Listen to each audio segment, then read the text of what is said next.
Hi, my name's Jess Hooper. I'm an anthrozoologist from the UK, and this is a joint research paper, Portrayals of Animals in COVID-19 News Media. Throughout the 21st century, images of charismatic animals have appeared across news spreads as victims of human destruction.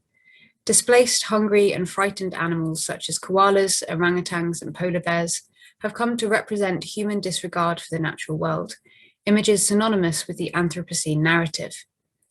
In 2019, the human-animal relationship received a new round of media attention as the world faced the emergence of the latest zoonotic pandemic, COVID-19.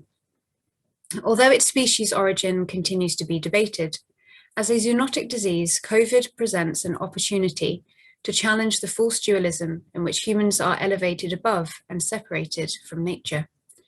Cross-species transmission of disease is no new phenomenon, with previous cases including HIV from chimpanzees and SARS from palm civets. The emergence of a zoonotic disease with pandemic potential has been considered as an increasingly likely event due to the complex environmental and socio-economic factors seeing humans and animals progressively merge in transspecies spaces. Using a transspecies lens, whereby we view the shared commonalities between species as a challenge to the anthropocentric hierarchies of human dominance, we seek to understand the ways in which animals have been represented in UK news media during the emergence of the global coronavirus pandemic, and how much these representations influence contemporary human-animal interactions.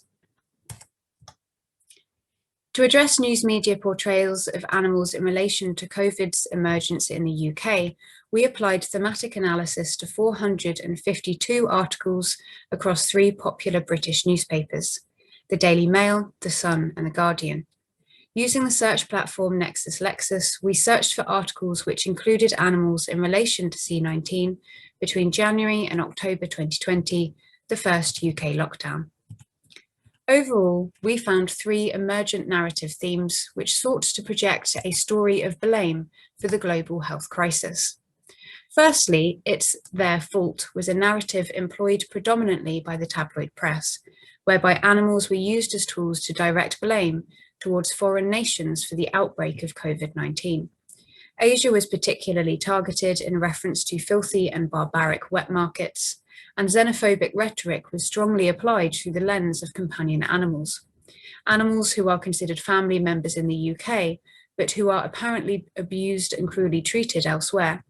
Foreign countries were condemned for the culling of domestic animals feared as being vectors of disease, whereas similar concerns in the UK were downplayed. Second, we found the narrative theme, "It's not their fault," which was popular across all news types. Here, animals were portrayed as the victims, another reinforcement of the human-animal binary, this time where humans were saviours and responsible caretakers of lesser beings. Zoo animals starved of attention, companion animals restricted to the home, conservation efforts faltering through the lack of funds, all told the story of animals as lockdown victims.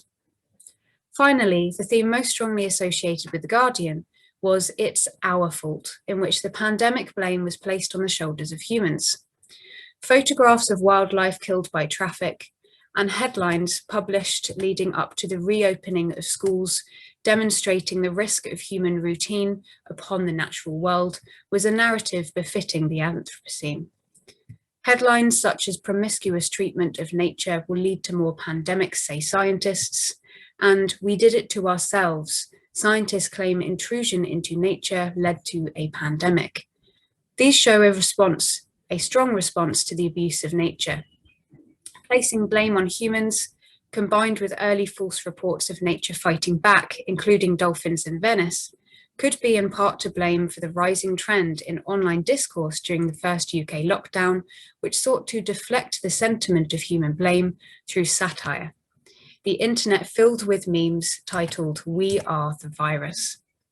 A range of animal-themed objects and even creatures that were mythical turned the responsibility of humans into fantasized absurdity. Thus, the human-animal binary stood strong.